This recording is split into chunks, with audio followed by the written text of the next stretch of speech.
Hi, this is Ed Wanamba, and welcome to my YouTube channels, Ed Travels and Day in the Flow, along with my Day in the Flow podcast. Today I have something very special for you. I have an exclusive interview with a very special gentleman here in Siem Reap, Cambodia. His name is Charlekym, and he is a Buddhist monk from Australia who used to formerly be at the Vatican. So as you can imagine, we have a very interesting conversation about Buddhism, about the Dharma, about life as a Buddhist monk, especially a Buddhist monk that is that's a foreigner, that's not Cambodian. And also there's something very special about him. And at the very end, he's going to reveal it. So I would urge you to watch the video towards the end, until the end. And I hope you find it informative, enlightening, and enjoyable. Please don't hesitate to click the subscribe button, click the bell icon, and select all so you can get all new updates for more exciting content on our channel. I want to thank you so much, and please enjoy Mr. Charlekym.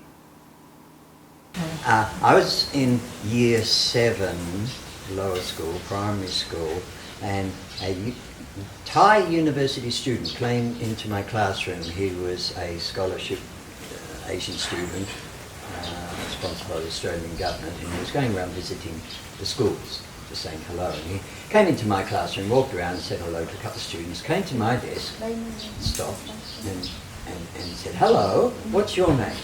And I've never forgotten this. And I said, "Kim." And he looked at me and he said, "Kim is an Asian name. You're not Asian." And I looked at him, he's big and dark skin, beautiful eyes. And I thought, he's a god. I'd never seen an Asian before. And I said, "Who are you? Where do you come from?" I said, "I come from Thailand." I said, "Okay, I know Thailand. What's your religion?" Silly question for a young boy. I was about 13. And he said, "I'm Buddhist." I said, "I don't know Buddhist." He said, "Give me your pen." On my exercise book, he wrote Buddha. He said, "When you can, go to the library and find Buddha." Next year I went to high school, went to the library and I found Buddha. And I liked what I read. So I kept reading. And I started, there was no Buddhism I was in a country town, my area. So I got to bookshops, I found books on Buddhism. I started doing yoga, Hatha yoga, and Hindu meditation. And I did that for years and years. And gradually eased myself into Buddhism. And then I saw a photograph of a group of Sri Lankan monks. I thought, and that was from my youth. And that's been with me until I got here. I did go in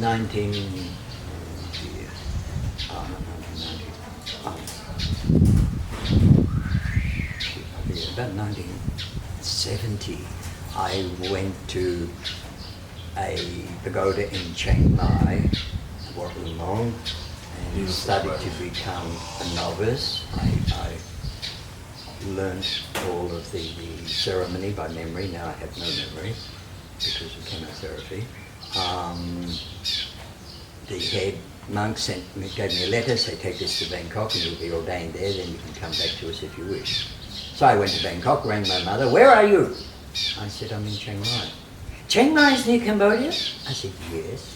"America's bombing Cambodia. Come home now." So I stopped, but I never forgot. So 2010, I'd retired. I went back to Australia for 6-8 months. I wasn't happy. I thought, I'll go back to be a monk. So I was going to Thailand, but yellow shirt, red shirt, and the army were fighting. And my friend said, "Go to Cambodia, go to Siem Reap. If you don't like it, go to Bangkok." I come to Siem Reap. Second day, I went to Angkor Wat. I fell in love. Third day, my tuk-tuk driver took me to a pagoda, to Promrat. I saw the head monk Promrat. I'd like to be a monk. Oh, Cambodian, not the foreign monks. I said, thank you very much. Wrong answer. I'll keep looking. I went to Palanka. What Palanka? Head monk there. Oh, I'd love to take you, but I haven't got a room. Fair enough. So next day my tuk-tuk came to me and said, I know a place I had an American monk. So he took me to Priya Kosa, where I was for 10 years. And they accepted me. She's God.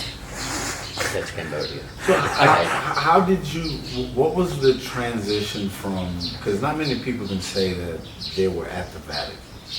I mean, for so many people that would be I met Mother Teresa. That would be a crowning achievement. I mean, Pope John Paul II was probably one of the most beloved popes ever, because even I can remember as a child.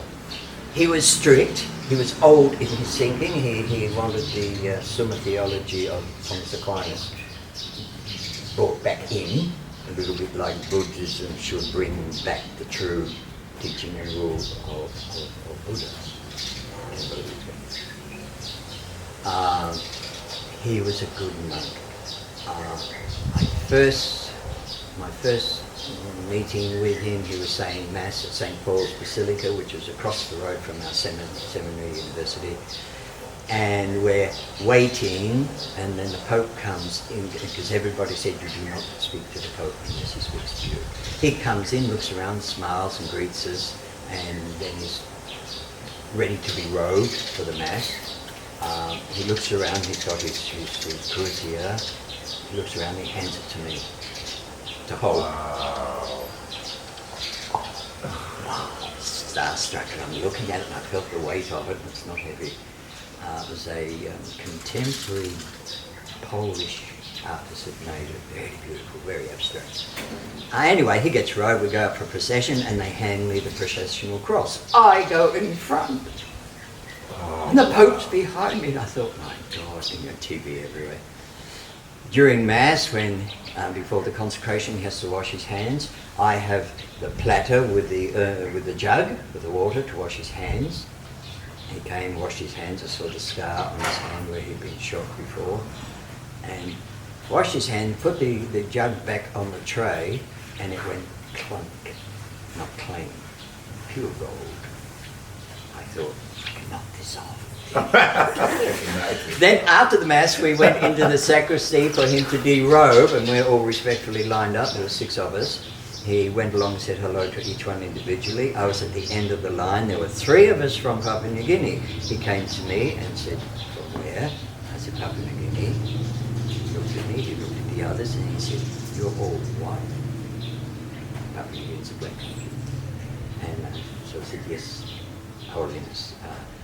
We have our black brothers there in other seminaries, not in ours. We had Africans except Suda. And then he made a joke, because I shaved my head for years, and he made a joke about me shaving my head. I don't know what he said, it was in Italian. But yeah, he was a good man. So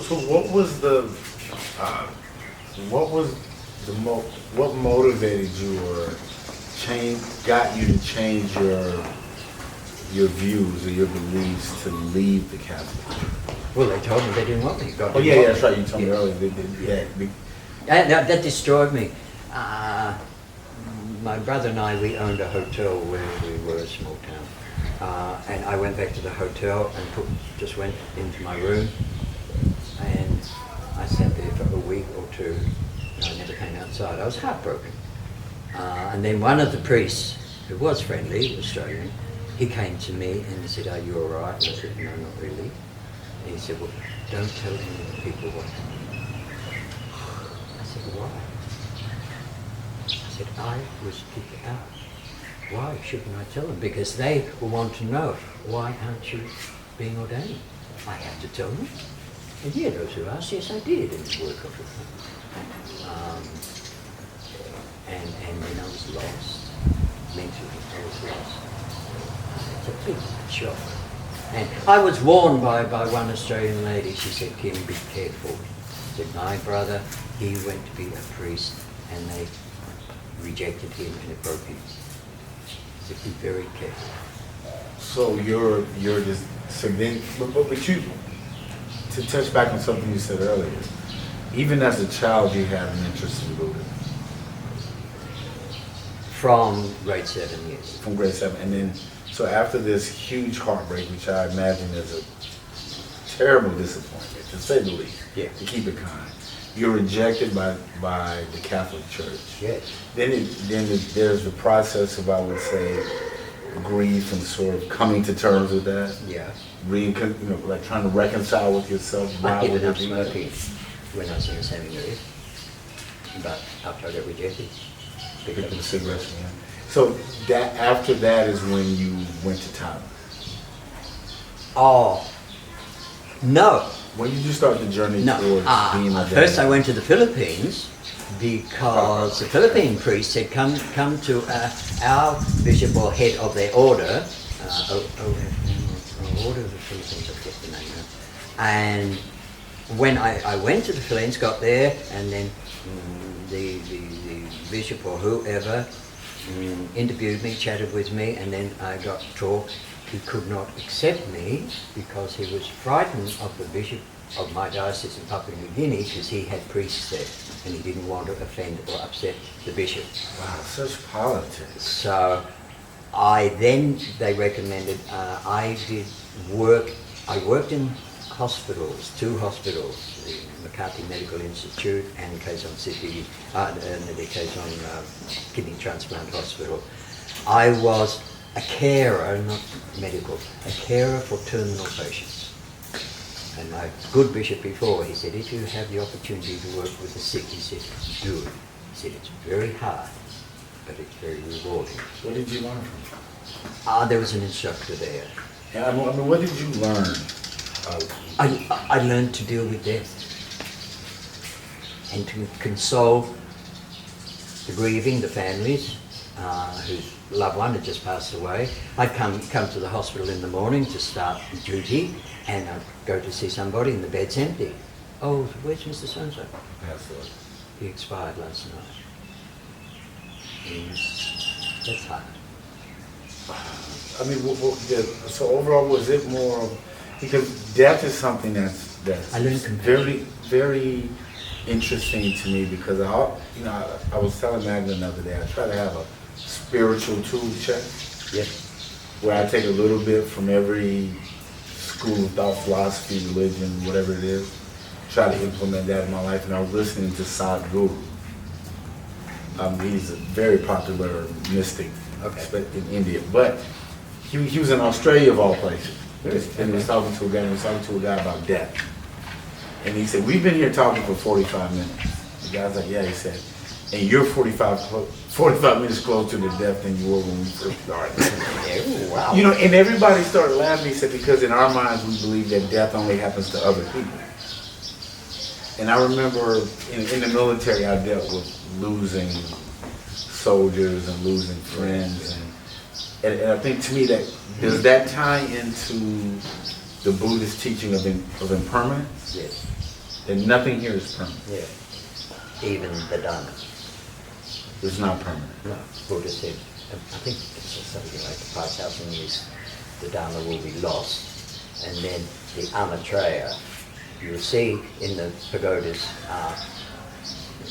usually down in front of the Buddha, facing out, there is a figure wearing a crown and all sorts of fancy gear. That is the Amatreya, and he is the one who will bring the Dharma back in, say, 5,000 years.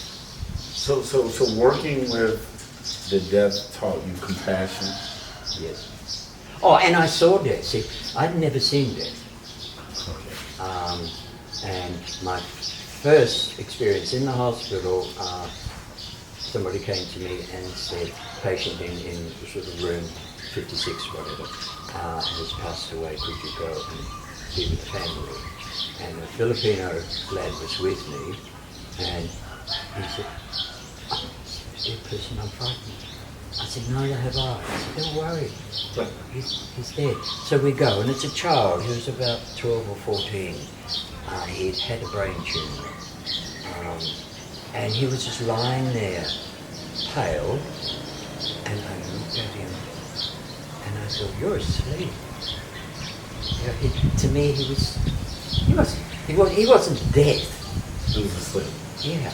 And his mother came to me and she said, "Where?" And she put the reverend on watch. And she said, "Where's he gone?" I thought, and I just said, it came to my head straight away. I said, "He's here with you now. He's watching you. He's crying with you." That relief. That was my first experience of death. And I don't think I've seen another devotee since, actually. How did your view of death through that real life experience, how did it affect you when you became a Buddhist monk? Oh, sorry, yes. I have seen bodies here. Yeah. Because at pre-Nkosa, I've been a monk for, I don't know how long, months or a year, and somebody said, "Oh, the family brought the ghost, it's in the sala, the big hall." Like that. And I said, What ghost?" And the Cambodians called the deceased ghost. So I went, and yes, laid out, etc. And I wasn't frightened. I felt fully at ease. And I just sort of kept my head lowered, with the family all around, and just sort of was respectful, which I do. So yes, I've seen the previous pagoda I was at, just at Svai Tong. They have a crematorium. And if I stand at the back of my room, my house, the crematorium is just over there, and I would see the smoke going out, and I would sort of say that pleasant journey, peaceful journey, or whatever. I sort of still feel that empathy, that sadness of the passing. But yes, life is impermanent.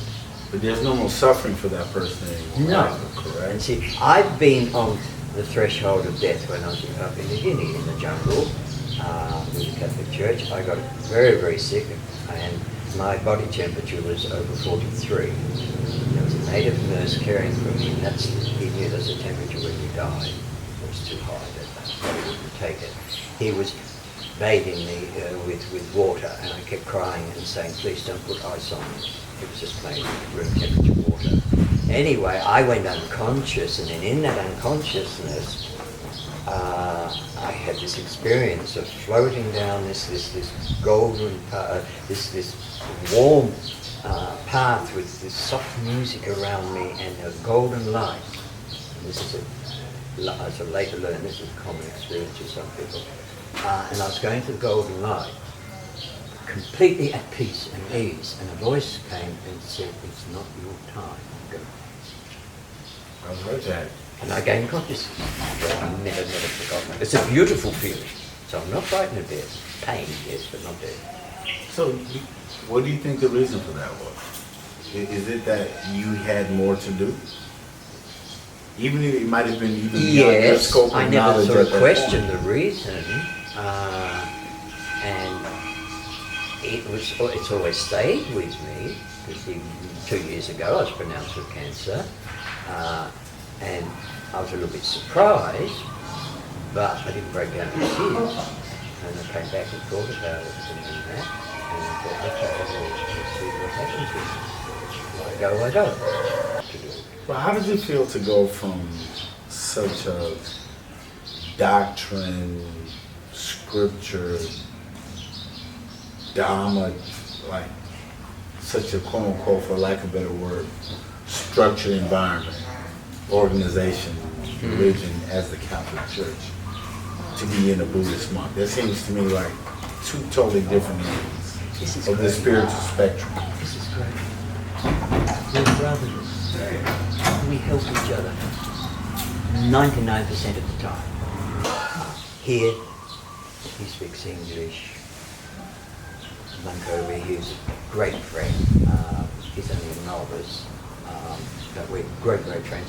We help each other. Today he gave me some Ramadan. I have something I give out. We share and we help each other, meet each other. There's not a lot of English, but those who do speak English always pass. You know, they walk past. We have about 40 novices from this big to senior adults. Why? And they're kids. One of them, and this I think is so beautiful with Buddhism. One novice, he's about this big, cheeky grin, I think he's got one tooth missing. He is a novice monk, and he is living with his grandfather, who is a monk. I think that is beautiful. Really beautiful, that. And yeah, he's walking along here, he's got his belt, and he's holding the belt, and he's skipping with his belt. he looks, going past here, and I'm looking at him laughing, and he looks over at me, and he bursts out laughing. He stopped, and I said, thumbs up. We can laugh, we can make jokes, we can have fun. Even though, right, we've got 227 rules, how to walk, how to dress, how to speak, how to eat, etc., etc., etc. Don't be closer than 1 metre to a woman can never touch us or our garments, blah, blah, blah, blah. They're all, I don't know, 60% of them are archaic, because Buddha does not say you cannot have a mobile. Europeans criticised on that. Have you felt as though you miss anything? That No. You gave up something by being ordained as a No, quite the opposite. I just gained so much when the first day, second day, first day, the first week, the first month or so, people coming to me and kneeling before me and bowing to the ground. First, I was confused and I didn't know what I should do. Today, yes, I stand reverently and respectfully, and I just sort of lower my eyes. But that veneration, respect, builds you. Not to be arrogant, big-headed and that. No, you feel humbled. For anybody, including ministers of state, to show respect to me as a foreigner, but no, it's very humbling. I feel very humbling. Yes, the same as I travel to Phnom Penh whenever, and at not so much here, but at Gan Pom Tom, the restaurant where the bus stops for a break, toilet, food. Same restaurant. Sometimes I go on there, I have a meal or I have a nice tea, and I go to pay the waitress, and she'll say, that table paid for you. That table paid for you. One day I'm waiting outside for the driver, and a man comes up to me, and he's a mature man, and he offers me $10 if it's Well, can you accept that? Yes. Technically, by the rule, if anybody gives us money, we should give to a layman to keep, to care, to look after it for you. That is the true rule. Then when you need something, and we need very little really, you say to the layman, I need this, he uses your money and goes and buys it for you. I have to ask you this because, me being new to Buddhism and studying it, I'm very curious to find out what we're dealing with now, the world, global, Yes. this pandemic, Yes. right? I call it, this pandemic has torn people down so that they don't have all the distractions that they had before. I can't travel, I can't go here, I can't do that, I can't do that, and it's forcing people to sit Get to the still. chemist. Can't get to, exactly, Yes. or I can't get to my bar. Wow. Or I can't There's get, no alcohol anyway. Yeah. You suffer, baby. Yeah, so there were these topics that I memorized I was going to ask you about. One of the key things that's always associated with the Buddha and Buddhism is the word suffering. Yes. And initially as a Westerner, when I heard suffering, I immediately thought of physical pain. Yes.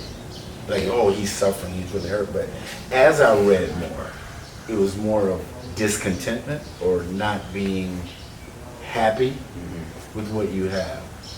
What have you learned about suffering? If you could tell me something that I might not quite understand, what would it be? I grew up with suffering. I was nearly 5 years old when my father killed himself. Only recently I found his police report in Google, which I've never been told the details. I knew he killed himself. Now, Mother said she never knew why. I think I know why now. This is something recently come into my head.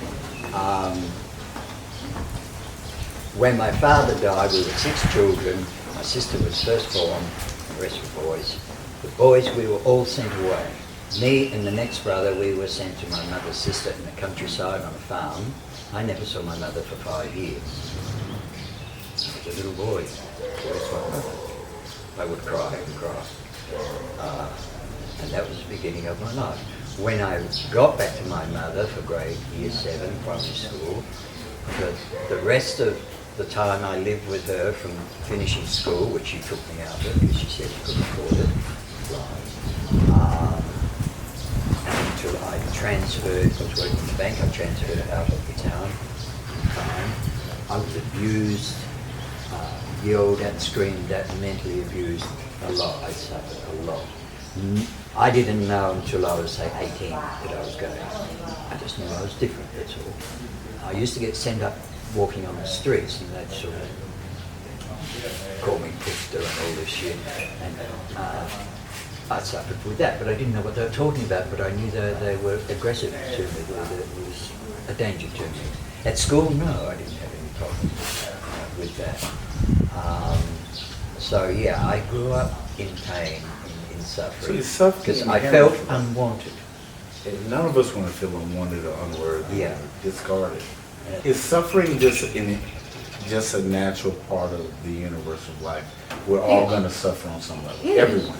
Every human being at some point. You want an ice cream, you can't get it, you suffer. That's right. So the Buddha's, like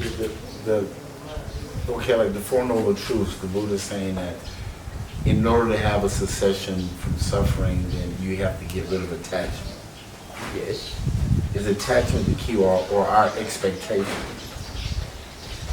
Or are they sort of the same or not? Or is it the reason why I'm discontent, the reason that I'm not upset is because either things aren't going the way that I want them to be, or I don't have what I want? I developed, maybe after the church rejected me, I sort of, and turning back to Buddhism, I've always been generous. And since being here, 10, 11 years now, as a monk, I've sponsored, I think, 10 monks to university, 2 lay boys to university. I love to give. How does that help you? Oh, I feel so not happy is the wrong word. But I like to share. I came here with $100,000. I think I've got $5,000 or $6,000 left. The hospital treatment took a lot. But that's all right. It's gone. It's gone. I'm not worried. My pass-up driver, his small son broke his mobile and he needed the mobile for work. And I thought about it for about a week and I thought, no, I want a mobile, second-hand mobile. So I said, where can I get a second-hand mobile? He said, I'll take you to my friends, they're good. So he took me and we looked at mobiles and also my mobile, my last operation in March, my mobile was stolen while I was recovering from the operation.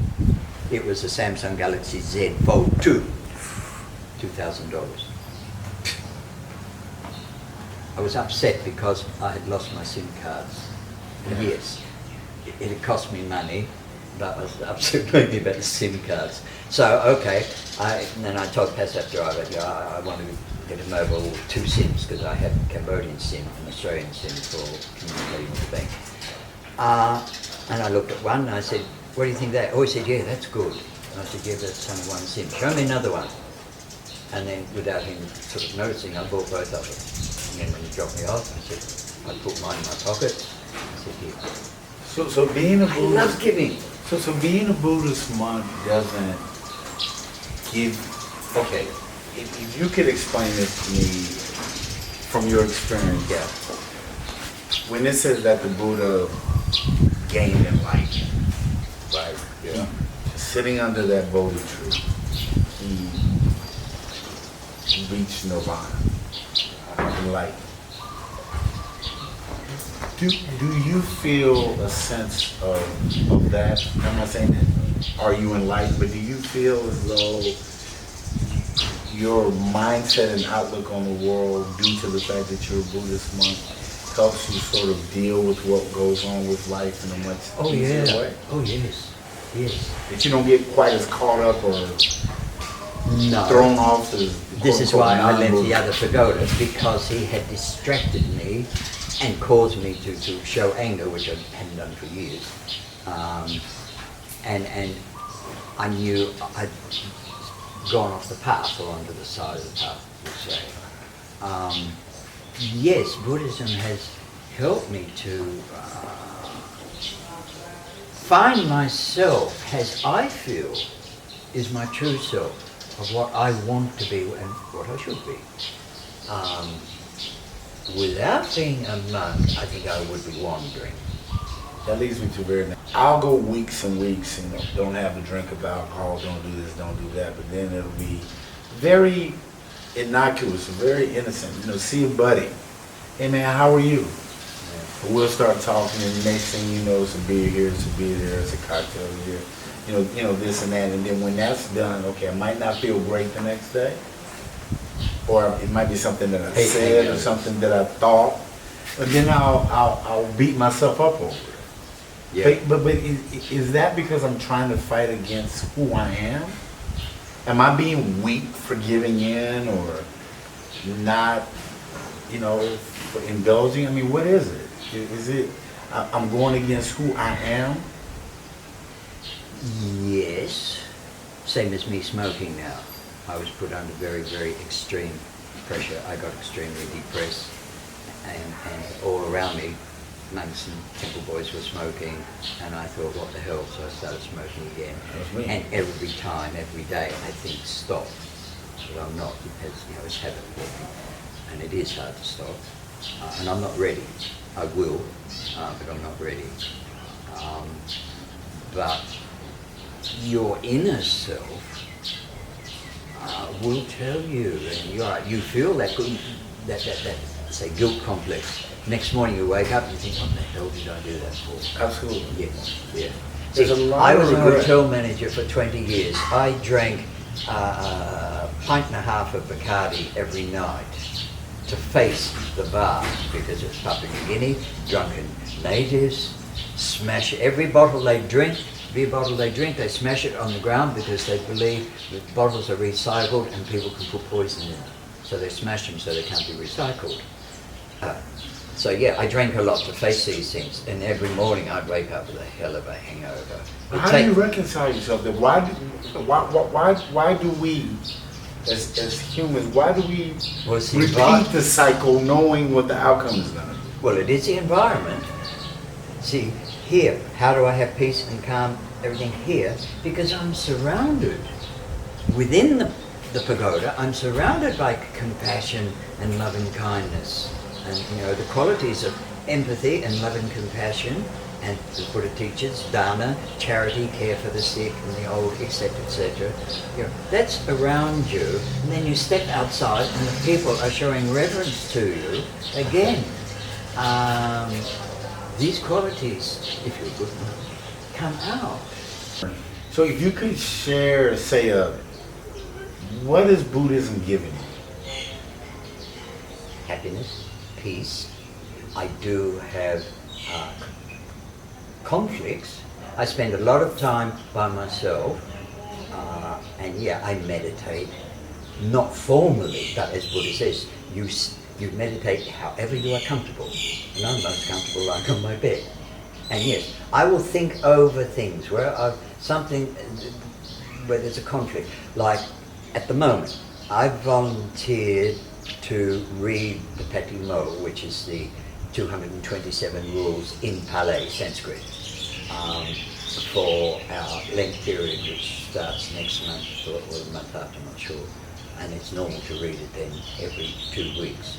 And I trained for a couple of years, 3 years, 4 years, and I've been sort of learning ever since for 8 years.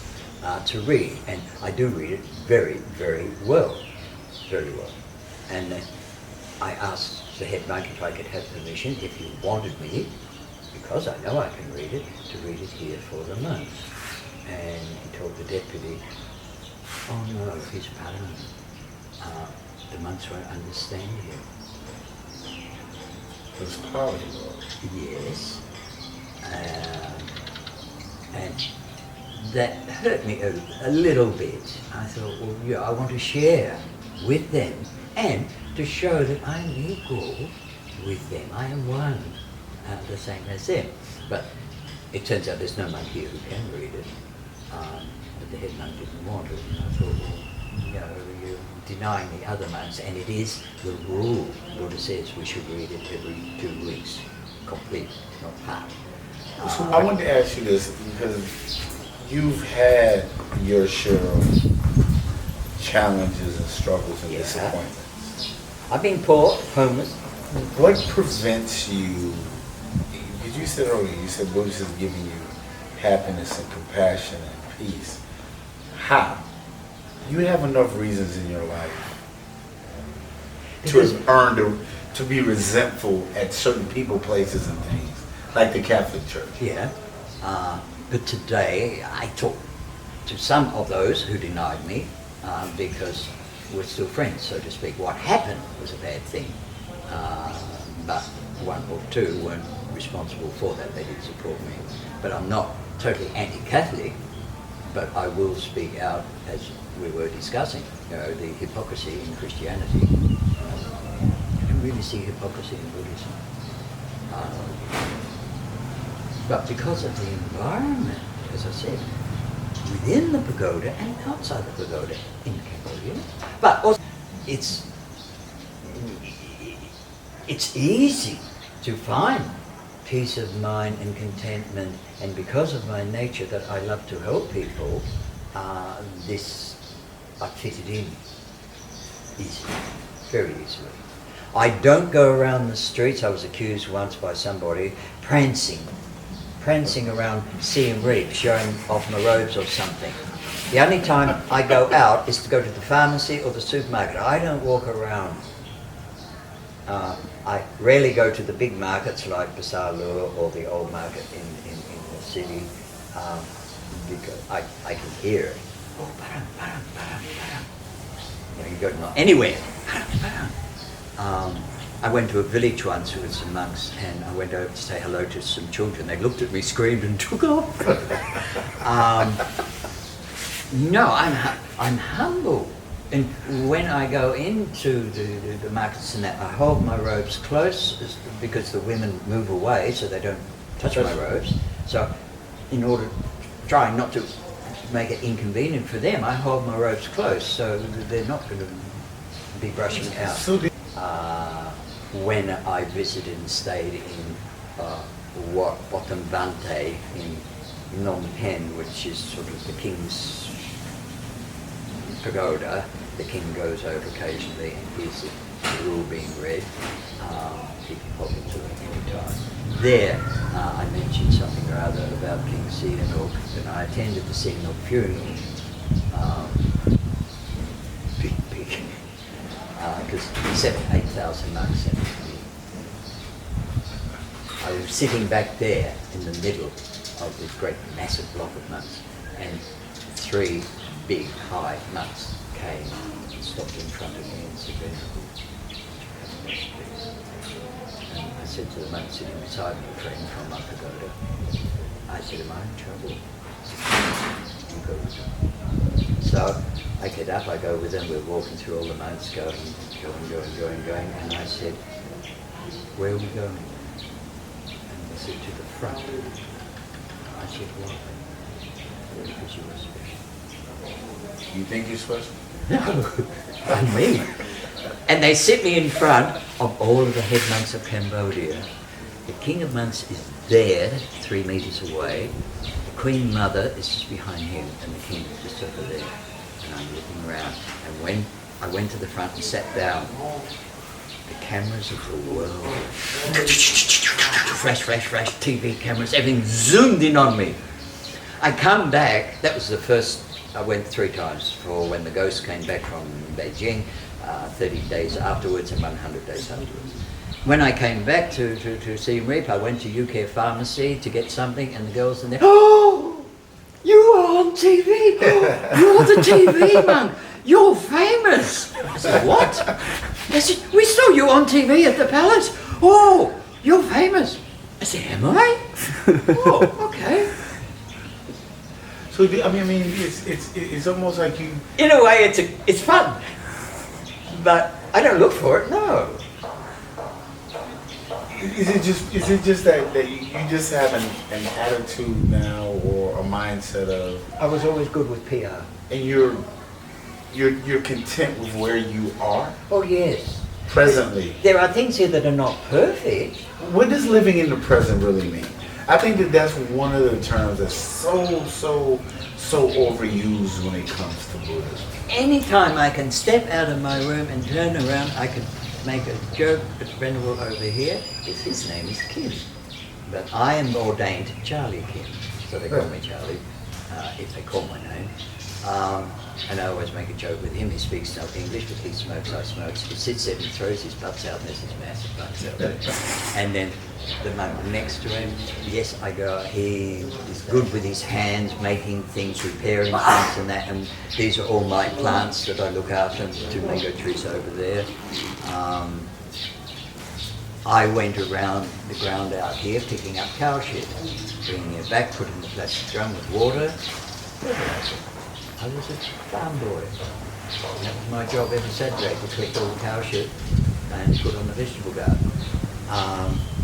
I can walk around, and the summonays, the novices, the young ones, I love them because they're youth and they're happy. You can see they're smiling, and most cannot speak English. They might say hello, but they're lovely kids. I got equal. Do you feel a responsibility? Do you feel by going through ordination and being a Buddhist monk that those precepts and those rules, you're obligated to live up to them? Yes. In order for you I want to gain that reverence, to gain that I don't want, not to gain that reverence. I want, as I sometimes, as the deputy did the other day, he said, oh, you can be a head monk, or you want to be a head monk. And I said, no. One, because I don't speak Khmer. Once before I did speak with a friend, I said, if ever I was asked to be a head monk, I would have to have a secretary or what sitting beside me as a translator, interpreter. Absolutely. I speak, he translates into Khmer. People speak, he translates back to English. I said, I don't want to be a head monk, I want to be. That's my ambition, just to be a good monk. Not a perfect monk or an arahat. There hasn't been an arahat, fully enlightened one for centuries, don't know how long. One thing I always keep in my mind, the king of monks for Cambodia pre-Khmer Rouge was Mahagosananda. He got 2 degrees from Nalanda in India. He travelled the world, and he was best friends with Pope John Paul II. And that is when the Vatican aligned and recognised Buddhism with the Catholic Church. And John Paul II visited the head monks in Bangkok whenever and gave them gifts, and said full respect between the two. But Gosananda, he walked from Pusat to Phnom Penh during the Khmer Rouge time near the end, alone, a single monk, and Khmer Rouge saw him later. He went to back to the refugee camp in Thailand. He called the monks that were in the refugee camp, because Khmer Rouge killed many. They killed academics, they killed the teachers, burnt down the schools, anybody wearing glasses was killed. Anyway, he called the monks and he said, I want you to take Buddha back to Thailand, back to Cambodia. And they said, but Venerable, the Rouge have destroyed the temples. He said, yes, you.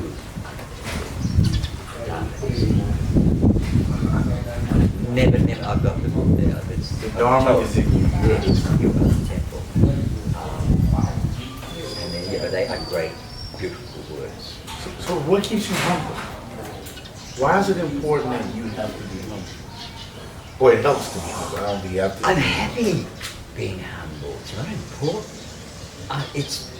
We seek happiness in our lives, and in my life as a monk, I am happy to be a monk. And humility is part of being a monk.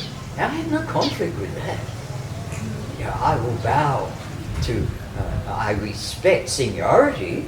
For me, what I found is, you know, all of these little sayings that may be attributed to the Buddha, but they're great sayings. There was one that says, I don't have to accept every invitation I have to a fight. Okay. And I'm starting to learn now. See, to truly live and let live. See, when the Brahmin approached Buddha by the teachings in the Dharma, and he was angry with Buddha, a little bit like Jesus and the Jews. They weren't happy with him. Look what happened. Anyway, allegedly. The Brahmin came and gave full blast to Buddha, and Buddha said, I can accept your gifts, but I cannot accept your anger. That is the only thing I cannot accept is anger. It is a fire and it will burn in you and destroy you, but you cannot give it to me. And the Brahmin went off to discuss, and this is why I was so upset when I lost my temper, lost control, and the anger came out. That hurt me. That I had I was provoked. And that sort of hurt me, and I thought, no, I can't stay in this environment, because how can I cannot be a good monk. I cannot be angry. Never. So leave that environment, which I did. Get out, go away from it. If you see something that you cannot accept, turn your back on it and walk away. That's right, you did with that guy. Yeah, well, everybody in the world right now who's, I would have to say that the average lay person in the world right now has been a victim of circumstance, I guess, in a way. You know, what's happened with this pandemic has completely affected every aspect of virtually every person's life. You know, there's a lot of stress, anxiety, depression, anger. Everybody is not a Buddhist monk. So if you were to give a bit of direction, what should people focus on or think about to help them make it through what we're going through? To try to find some peace. That's hard. In this situation, Cambodia, but in the world situation, all right, the situation in America for the black people. How can you face that? You cannot walk on the streets. This is horrible. It's the mother or the father guiding the child, walk away from it. But if you don't walk away and be angry and say, I'll get you. Just walk away and say, I'll forget you. That's it. I don't play gay, act gay, no. I'm not hiding it, I'm just being me. It's natural for me not to be outwardly gay, no. But how do the other monks, does that even filter into their opinion or your view of you if you don't care what they think? Well, I care what they think, but I've never exposed myself as being gay, no. Not except to a gay monk, who I was introduced to by one of his European friends. You don't think that your sexual proclivity has absolutely nothing to do with you living the Dharma, teaching the Dharma, living a life of a monk? No, because that's the way I was born. Okay. So that is part of me. And chant for an hour or hours by memory. And you sit in the temple over here with, say, 100 monks, and they're chanting in unison. It gets a rhythm, a throb, a beat to it, and you start to levitate practically. And I had this experience only once after reading the Patimokkha. It's only happened once. I was floating, spiritually or physically, because I sort of looked around and I said, what's happened to me? And I talked to one monk about it, and he says, yes.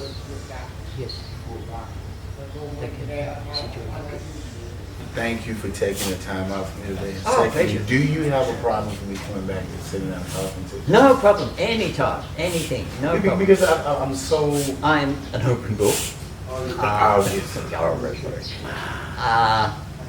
I'm happy with my life, and without being beheaded, I'm proud of myself for being adjusting so well to this, and the hard work that I put, as with the Book of Rules, that is 100, I think, in Palay and Khmer of our chants, because I can't remember them. So for days, months and years, I have taken down, noted, written down, printed, then read back to the monk who was instructing me to correct any grammar pronunciation, and then reprint, correct. I worked hard. Because I want to, as I say, I want to be a good monk. I want to be